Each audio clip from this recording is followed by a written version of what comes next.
July 17ರಿಂದ Shri ಗ್ರಾಮದೇವತೆ ತಾಯಿಯ ಅದ್ದೂರಿ ಜಾತ್ರಾ ಮಹೋತ್ಸವ.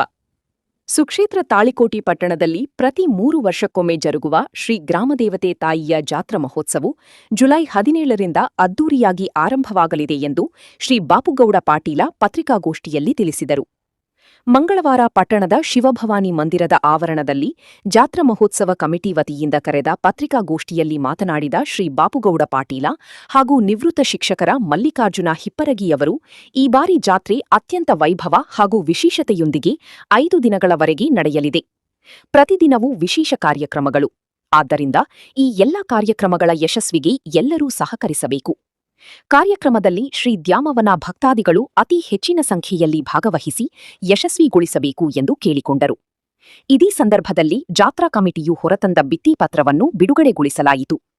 ಪತ್ರಿಕಾಗೋಷ್ಠಿಯಲ್ಲಿ ಜಾತ್ರಾ ಮಹೋತ್ಸವ ಕಮಿಟಿ ಪದಾಧಿಕಾರಿಗಳು ಹಾಗೂ ಗಣ್ಯರು ಉಪಸ್ಥಿತರಿದ್ದರು.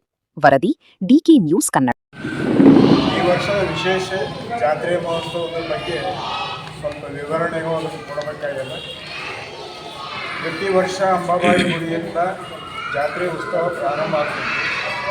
ಈ ವರ್ಷ ಎಲ್ಲರ ಅಭಿಪ್ರಾಯ ಮೇರೆಗೆ, ಊರ ಜನರ ಅಭಿಪ್ರಾಯ ಮೇರೆಗೆ ನಾವು ಹೇಮರೆಡ್ಡಿ ಮಲ್ಲಮ್ಮ ಗುಡಿ ದೇವಸ್ಥಾನದಿಂದ ಜಾತ್ರಾ ಉತ್ಸವವನ್ನು ಪ್ರಾರಂಭಿಸಲು ನಮ್ಮೆಲ್ಲ ಸಮಿತಿಗಳನ್ನು ಒಪ್ಪಿಕೊಂಡು ಈ ವರ್ಷ ಅಲ್ಲಿಂದ ಪ್ರಾರಂಭ ಆಗ್ತದೆ.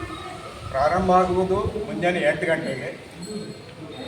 ಸಾಧಾರಣ ಒಂದು 9-10 ಕಲಾ ವಾದ್ಯ ಮೇಳದೊಂದಿಗೆ ಮೆರವಣಿಗೆ ಪ್ರಾರಂಭ ಆಗ್ತದೆ. ಅಲ್ಲಿಂದ ಪ್ರಾರಂಭ ಆಗಿ ಉತ್ಸವ ಏನದ ಎಲ್ಲ ಕಮಿಟಿಯವರು ಒಂದೊಂದು ಉತ್ಸವಕ್ಕೆ ಒಂದೊಂದು ಸಮಿತಿ ಮಾಡಿಸಿ ಅವರವರ ಜವಾಬ್ದಾರಿ ಮೇಲೆ ಅವರವರು ಮೆರವಣಿಗೆಯನ್ನು ಪ್ರಾರಂಭ ಮಾಡ್ತಾರೆ. ಮಧ್ಯಂತರದೊಳಗೆ 2 ಥರದ ಟಿಫಿನ್, ನೀರು, ಚಹಾ ಎಲ್ಲ ವ್ಯವಸ್ಥೆಗಳನ್ನು ಮಾಡಿಕೊಂಡ್ರೆ ಇದ್ರ ಬಗ್ಗೆ ಹೆಚ್ಚಿನ ಮಾಹಿತಿ ಮತ್ತು ನಿಮಗೆ ಪ್ರೆಸ್ ರಿಪೋರ್ಟಿಗೆ ಏನಾದರೂ ಬೇಕಾಗಿತ್ತಂದ್ರೆ ನೀವು ಕೇಳಬಹುದು. ಅದಕ್ಕೆ ನಾನು ಪ್ರಶ್ನೆ ಕೊಡ್ತೀನಿ.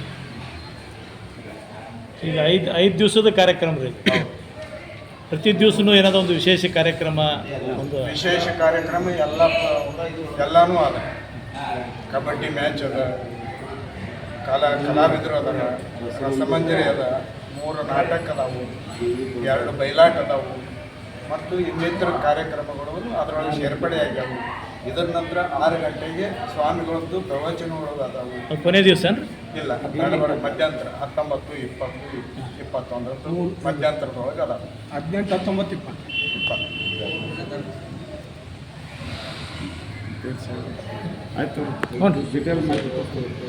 20. ದೇವಿ ಮಹಾತ್ಮೆಯನ್ನ ಹಳೆ ಪದ್ಧತಿ ಒಳಗೆ ಕೇವಲ ಅಂಬಾಭವಾನಿ ಗುಡಿಯಿಂದ ಮಾತ್ರ ರಥೋತ್ಸವ ಆಗ್ತಿತ್ತು. ಈ ವರ್ಷ ಹೇಮರೆಡ್ಡಿ ಮಲ್ಲಮ್ಮನ ದೇವಸ್ಥಾನದಿಂದ ಅದನ್ನು ವಿಸ್ತಾರ ಮಾಡಿರ್ತಕ್ಕಂಥದ್ದು ಒಂದು.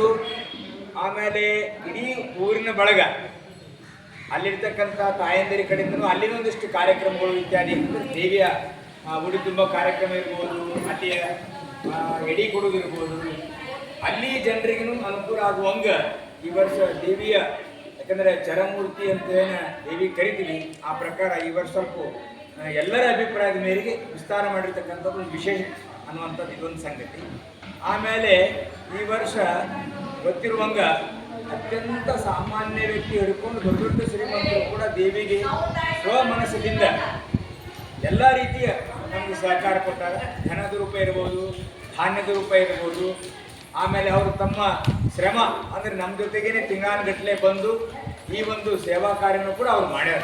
ಹೀಗಾಗಿ ಇದೆಲ್ಲವೂ ಏನಪ್ಪ ಅಂದರೆ ದ್ಯಾಮವ್ವನ ಜಾತ್ರೆಯ ವಿಶೇಷತೆಗಳು.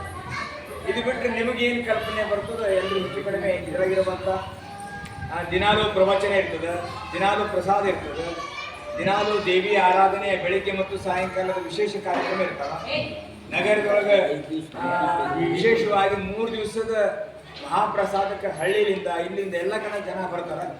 ಮೊದಲನೇ ದಿವಸ ರಥೋತ್ಸವ, ಕೊನೆಗೆ 5ನೇ ದಿವಸ ತಾಯಿಯ ಗವಿ ಸೇರುವಂಥ ಕಾರ್ಯಕ್ರಮ. ಇವೆರಡು ವಿಶೇಷವಾಗಿರ್ತಕ್ಕಂಥ ಕಾರ್ಯಕ್ರಮ ನಡೀತವೆ. ಈ ವರ್ಷ ಕಳೆದ ವರ್ಷಕ್ಕಿಂತ ಹೆಚ್ಚು ಇಡೀ ನಗರದೊಳಗನೆ ದೀಪೋತ್ಸವ ನಡೀತದೆ. ಇಲ್ಲಿ ಎಲ್ಲ ಕಡೆಯೂ ಕೂಡ ದೀಪದ ಒಂದು ವಿಶೇಷವಾಗಿ ಲೈಟ್ ವ್ಯವಸ್ಥೆ, ಇದೂ ಕೂಡ ಈ ಸಾರಿ ಭಕ್ತರು ಎಲ್ಲರೂ ಸೇರಿಕೊಂಡು ಅದು ಮಾಡಿರ್ತಕ್ಕಂಥ ಒಂದು ವಿಶೇಷ ಕಾರ್ಯಕ್ರಮ.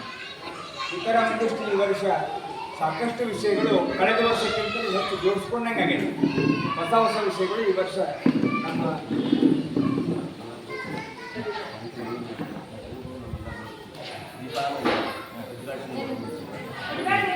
16ನೇ ತಾರೀಕು